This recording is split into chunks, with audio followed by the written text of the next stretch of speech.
فرض کنید میخواین برای 500 نفر گواهینامه آموزشی آماده کنید.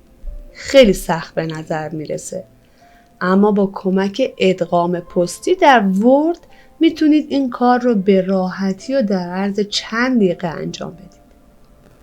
به کانال کامپیوتر آکادمی خوش آمدید. امروز اومدم با آموزش کامل ادغام پستی یا همون میل مرج در ورد.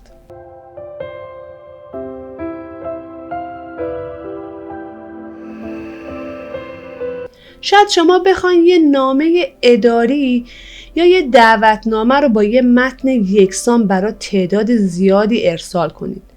اغلب افراد از امکانات فوق‌العاده نرم افزار ورد اطلاعی ندارن و نهایت استفاده اونها تایپ و صفحه آراییه. پیشنهاد من به شما اینه که کمی کنجکاو‌تر باشید و از تغییر نترسید. سعی کنید از امکانات بی‌نظیر این نرم افزارها برای خلاقیت بیشتر و راحتی کارتون استفاده کنید.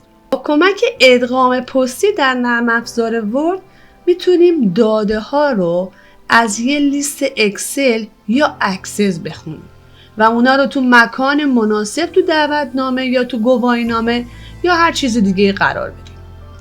در واقع این ادغام پستی زمانی کاربرد داره که شما مثلا بخواید یه متن یکسانی رو برای تعدادی خاص بفرستید. ادغام پستی کاربردهای مختلفی داره. مثلا میتونیم برای چاپ و ارسال دعوتنامه ها ازش استفاده کنیم، یا اینکه برای چاپ کارت شرکت تو آزمون ها، یا حتی چاپ قبض، چاپ همین گواهینامه های آموزشی. تو ادارات برای چاپ حکم حقوق و قراردادهای اداری استفاده میشه و حتی میتونیم از اون مشتری‌ها یا کارمندایی که توسط ایمیل با استفاده از اوتلوک تو دفترچه آدرس ما هستن یه سری نامه ها و دعوتنامه ها رو براشون بفرستیم. حالا میخوام توی این ویدیو یک گواهینامه رو که از یک لیستی که خودمون ایجاد میکنیم براتون ادغام پستی رو انجام بدم. من این نامه رو نوشتم. خب پس من اینجا مشخص میکنم که اطلاعاتی که نیاز دارم در مورد مرکز آموزشی، در مورد حالا سرکار خانم یا جناب آقای یه اسم و فامیلیه، یک فیلد حالا کد ملی لازم دارم و یک دوره آموزشی رو با چه نمره‌ای چه مدت ساعت توی مرکز گذروندن. یه سربرگی داریم تو محیط ورد به نام میلینگ. زمانی که روی میلینگ کلیک میکنیم اینجا گزینه استارت میل مرج وجود. شما میتونید از هر کدوم از این گزینه ها استفاده کنید و ادغام پستتون رو انجام بدید. مثلا اگه یه نامه میخواین بفرستید، اگه یک ایمیلی رو برای چندین نفر میخواین بفرستید، اگه انولوپ یعنی یه پاکت نامه میخواین طراحی کنید، مثلا یه لیبل، حالا یه برچسب یا حتی یه دایرکتری میخواین ایجاد کنید. خب ما اینا هر کدوم رو انتخاب کنیم. مثلا لدر رو بزنم، اینجا نشون میده که این میخواد بر اساس نامه‌ای که اینجا وجود داره برای ما ادغام پستی انجام بده. ولی بهترین راهش این استپ بای استپ میل مرج ویزارده که زمانی که روی این گزینه کلیک میکنید یه کادر این گوشه پنجره وردتون باز میشه. تو قسمت Select Document Type نوع اون نامه رو انتخاب میکنید. این گزینه ها دقیقاً گزینه هایی بودن که توی منوی کشویی وجود داشتن. من بهش میگم خب این یه نامه است دیگه، یه لدر دیگه. من لدرز رو انتخاب میکنم و اینجا 6 تا استپ وجود داره که من باید این 6 تا مرحله رو برم تا ادغام پستیم انجام بشه. روی گزینه Next که کلیک کنم میرم به استپ 2. میگه که شما باید انتخاب کنید حالا اون داکیومنتی رو که میخواین توش این ادغام پستی انجام بشه. خب من داکیومنتم الان بازه، میگم میخوام از همین current document یعنی این سندی که الان جاری هست میخوام استفاده کنم. میرم به مرحله سوم. تو مرحله سوم باید انتخاب کنم که این نامه دریافت کننده هاش کیا هستن. اگه که یه لیستی رو قبلا ایجاد کرده باشیم که use an existing list ایجاد کنیم. خب ادارات و سازمان ها، مؤسسات همه یه پایگاه داده‌ای دارن که اطلاعات کارمندا یا حالا دانش آموزانشون رو تو محیط اکسل یا اکسس ذخیره به عنوان یه فایل دارن. خب اگه داشتیم که از این استفاده کنیم که من هر دو روش رو بهتون آموزش میدم. گزینه دوم Select from Outlook Contacts، یعنی میخوایم از اون شماره ها و آدرس های استفاده کنیم که توی برنامه آوتلوکمون هستن که آوتلوک میدونین برای فرستادن ایمیل استفاده میشه. اگرم بخوایم یه دونه لیست جدید خودمون ایجاد کنیم، تایپ نیو لیست رو کلیک میکنیم. زمانی که این دکمه رو کلیک میکنیم، از دکمه این فرمان پایینی از بروز تبدیل میشه به کرییت. ببینید اگر یوز باشه اینجا بروز داریم، ولی اگر تایپ نیو لیست باشه اینجا کرییت داریم. کرییت به معنای ایجاد کردن، یعنی من میخوام یه لیست جدیدی رو ایجاد کنم. روی این گزینه کلیک میکنم تا این صفحه باز بشه. خب این پنجره که برامون باز میشه خودش یه سری اطلاعات رو اینجا برامون گذاشته که میتونیم از اینا استفاده کنیم. مثلا حالا عنوانش خانم یا آقا، اسمش چیه، نمیدونم فامیلش چیه، اسم کمپانیش چیه. اگر این دستگیره رو جابجا کنیم کلی اطلاعات دیگه اینجا داره. خب من توی این فرم به این اطلاعات آماده‌ای که اینجا هست احتیاج ندارم، پس میتونم اینا رو به صورت سفارشی تغییر بدم به اون فیلد هایی که خودم احتیاج دارم. میام اینجا کاستومایز کالمز رو انتخاب میکنم، یعنی میخوام خودم یه سری تنظیمات رو انجام بدم.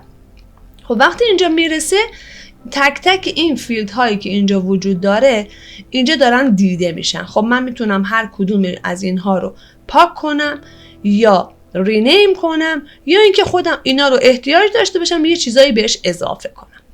میتونم یکی اینا رو تغییر نام بدم. مثلا این فیلد رو بذارم فیلد عنوان، حالا خانم یا آقای، حالا ما اینو احتیاج ممکنه نداشته باشیم توی مثلا این فیلد رو تغییر نام دادم به نام عنوان. مثلا این یکی فیلد رو تغییر میدم اینجا، ببینم اینجا چی دارم. البته من اینو یه کنسلی بزنم، کرییت رو بزنم، اینو کاملا از اون متنم بیارم بالا که وقتی میخوام اینا رو ببینم دقیقا چی میخوام. پس کاستومایز کالم رو یه بار دیگه میزنم. این فیلد هایی که احتیاج دارم میتونم به این اضافه کنم، میتونم هم اینایی که اینجا وجود دارن رو رینیم کنم.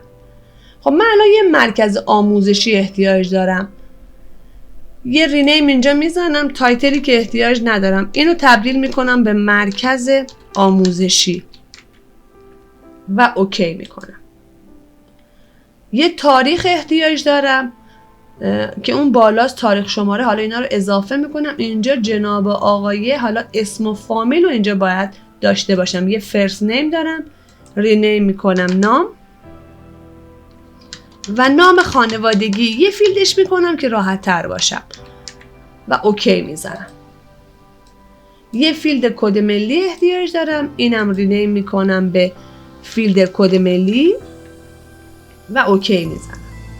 کارگاه دوره آموزشی رو کمپانی نیم رو تغییر میدم به دوره آموزشی و اوکی میزنم. دیگه چی میخوایم؟ بیارم اینو اینور. کسب نمره، پس این رو رینیم میکنم. آدرس نمیخوام، نمره احتیاج دارم. به مدت رینیم، مدت مثلا چند ساعت آموزش داشته و یه تاریخ و شماره هم این بالا هست. اینجا میزنم تاریخ، اوکی، و اینجا مثلا میزنم شماره. حالا این شماره رو بذاریم با عد بهتون یاد بدم. اینجا کافیه که فقط بنویسید شماره، اوکی. بقیه اون چیزا هم که احتیاج ندارم دیلیت میکنم. یس. از پایین شروع میکنم که چون یه دونه میاد بالا دیگه قرار نباشه هر دفعه یک کلیک بزنم. اونایی که اضافه هستن و اینجا پاک میکنم. و یه موو آپ موو داونی هم داره. شما میتونید تاریخ و این استیت هم بذارید اینجا جا موند. تاریخ و شماره رو بیاریم بالا. موو آپ تاریخ بیاد قبل از مرکز آموزش. حالا البته خیلی فرقی نمیکنه چون اونجا انتخابشون میکنید. حالا شماره رو هم میتونید مثلا جابجا کنید. یه موو آپ موو داونی هم داره که اینا رو بتونید تغییر بدید. پس من یه آدرس لیست سفارشی که فیلدهاشو خودم تعیین کردم اینجا ساخت. خب حالا باید این اطلاعات افرادی که باید اینو بگیرن دریافت کنن، یعنی گیرندگان رو باید اینجا بزنم. حالا تاریخ 1402 07 مثلا 24. شماره نامه 1220. مرکز آموزشی ایران رایانه. نام خانوادگی مثلا اون شخصی که باید این گواهی نامه رو بگیره، محبوبه گنجیپور. کد ملی اون شخص و بعد دوره آموزشی ICDL با نمره 100، مدت 130 ساعت. اوکی میزنم. حالا اگه اوکی بزنم این دیگه بسته میشه، ولی اگه بخوام یه نفر دیگر رو وارد کنم نیو اینتری میزنم. حالا یه نفر دیگر هم وارد میکنم. شما هر تعداد شخصی رو که قصد داشته باشید بهش گواهی نامه بدید اینجا تایپ میکنید.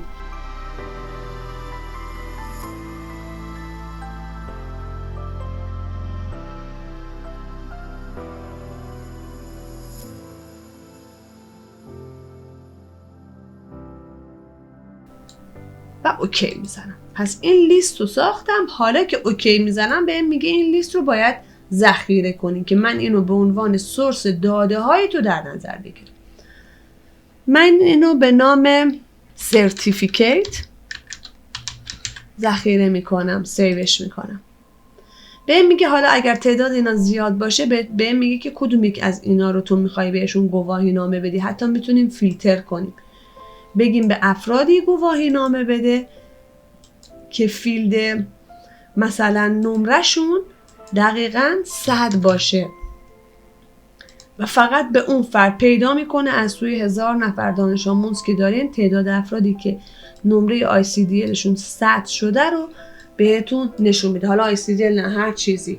اینجا هم که یه سورت داره، میتونید مرتب کنید. حالا این ستون مرکز آموزشی رو به صورت اسندینگ یعنی صعودی و یا دیسندینگ یعنی نزولی، اینا رو میتونید مرتب کنید. فایند داپلیکیت هم یعنی اینکه شما اگر توی این افراد یک شخصی 2 بار توی پایگاه داده شما وارد شده پیدا کنه اون افرادی که تکراری هستن، یعنی اسامی که تکراری هستن. حالا میتونید جستجو کنید و یا اینکه یه آدرسی رو بخواید کنترل کنید. خب اینو تعیین میکنیم دیگه. فیلتر هم براش برمیداریم. مثلا نمیخوایم فیلتر داشته باشه، یه کلیر عالی میزنیم چون 2 تا بیشتر ما ننوشتیم. اوکی رو میزنیم. حالا مرحله 3 تا اینجا تموم شد. میریم نکس رو میزنیم، بریم به مرحله 4. تو مرحله 4 مرحله است که ما باید فیلدا رو جایگزین کنیم که هر کدومشون کجا قرار بگیره. من یه مقدار این جابجا میکنم اینا رو. خب حالا میخوام به مرحله رسیدم که قراره بیام اینها رو، فیلدها رو سر جای خودش قرار بدم که از توی اون پایگاه داده‌ای که ایجاد کردم تو محیط اکسس، یعنی اون فایلی که ایجاد کردم با پسوند HTTP دیگه ذخیره شد، یعنی یه فایل اکسس دیگه. حالا میخوام فیلدها رو جایگزین کنم، فیلدها رو جایگزین کنم. توی این قسمت مرحله 4 یه مور آیتم داره. شما میتونید آدرس بلاک رو انتخاب کنید. خب یه سری آدرس ها رو قرار بدید. میتونید گریتینگ لاین بذارید، حالا دیر یا مثلا به کدوم شخص میخواین بفرستید، مثلا دیر حالا مستر فلان، حالا چجوری کاما بذاره، 2 نقطه بذاره. این تنظیمات گریتینگه، یعنی اینکه برای خوش آمدگویی یا مثلا ابتدای نامه ها استفاده میشه. الکترونیک پستیج هم داریم که میتونیم یه برچسبای یه تیکت های الکترونیکی بذاریم. ما اینجا به مور آیتم احتیاج داریم. روی این مور آیتمه که کلیک کنیم اینجا وقت گذاشتن این فیلد هاست. من مکان نما رو اول باید سر جای خودش قرار بدم، بگم آقا تو این قسمت تاریخ مور آیتم رو میزنم، تاریخ و فیلد تاریخ رو اینجا قرار بده. کلوز رو میزنم، دوباره شماره رو، فیلد شماره رو اینجا قرار بده. دوباره کلوز رو میزنم، مرکز آموزش. خب این نقطه چینا هم که دیگه احتیاج ندارم، انتخابشون میکنم که جای اینا این فیلد قرار بگیره. مور آیتم رو میزنم، مرکز آموزشی رو انتخاب میکنم، اینزرت میزنم، کلوز میزنم. سرکار خانم یا جناب آقای انتخاب میکنم، دوباره مور آیتم میزنم، نام خانوادگی رو براش میذارم. یه نقطه هم اینجا موند، همینجا این نقطه رو برمیدارم، به جاش 2 نقطه میذارم و یه فاصله بین این میدم. البته این فاصله بعد از 2 نقطه باشه بهتر. اینو پاک میکنم، یه فاصله میدم این بره جلو و بعد اینجا یه 2 نقطه میذارم. کد ملی more item، کد ملی insert close، یه فاصله دوباره میدم که نچسبن به هم. دوره آموزشی رو انتخاب more item، دوره آموزشی insert. ببینید چقدر ساده است. دوباره یه ذره تنظیمش میکنم. برای نمره more item، نمره insert close، یه ذره فاصله به مدت زمان more item، مدت insert close و یه فاصله هم بهش میدم. یه ذره فاصله این خطوطم زیادتر میکنم از این هم، مثلا یه کنیم 2 باشه. وقتی فیلدا رو درج کردیم یه دونه نکس میزنیم. ببینید مرکز آموزشی ایران بدین وسیله گواهی میشه سرکار خانم فلان با این کد ملی با این دوره، با این نمره، این مدت ساعت، تو این تاریخ و این شماره این مدرک رو دریافت کرده. حالا تعداد افرادی که حالا بایستی گواهینامه رو بگیرن و دیگه از اینجا تغییر میکنه. دیگه شما این لیست رو همیشه دارید. حالا اگه قرار بود فیش حقوقی بدید، خب همین کار میکنید. اگه قرار بود گواهینامه صادر کنید، مرخصی بدین، پاداشی بدید، بایستی از همین مسیر بدید. خب مرحله 5 تموم شد. میریم سراغ نکست که کامپلیت میل مرجمونه. وقتی اینو کامپلیت کردیم دیگه الان ادغام پستی انجام شده. دیگه بعد گواهینامه رو چاپ کنیم. وقتی پرینت میزنیم میتونیم بگیم همه رو چاپ کن یا فقط کارنت رکورد، فقط همین رکوردی که الان هست، یا از رکورد حالا مثلا اگه 1000 تا باشه از رکورد 10 بزن تا رکورد مثلا 100. خب میتونیم هم ادیت ایندیویژوال لدر بزنیم. حالا میتونیم اینا رو ادغامشون کنیم، ببریمشون توی هر کدومشون به تنهایی ویرایش کنیم. خب ما کارمون انجام شده و اینکه من از اینجا اگر بخوام به شما یاد بدم چطوری میتونیم از لیستایی که قبلا داشتید استفاده کنیم، دوباره میام این فرم رو خالی میکنم و از فایل های قبلی خودم استفاده میکنم. حالا اگه بخوام یه گواهینامه دیگه ای صادر کنم که اطلاعاتش از توی فایل هایی که از قبل آماده داشتم باشه، همین مسیر میلینگ رو میرم، استارت میل مرج رو میزنم، استپ بای استپ رو میزنم، لدر باشه نکس رو میزنم، همین سند باشه نکس رو میزنم. به جایی که بزنم نیو لیست یوز ان اگزیستینگ لیست میزنم. اونجا دکمه کرییت داشتیم، اینجا دکمه بروز داریم. روی این بروز کلیک میکنیم، منو میبره به اون پایگاه داده هایی که دارم.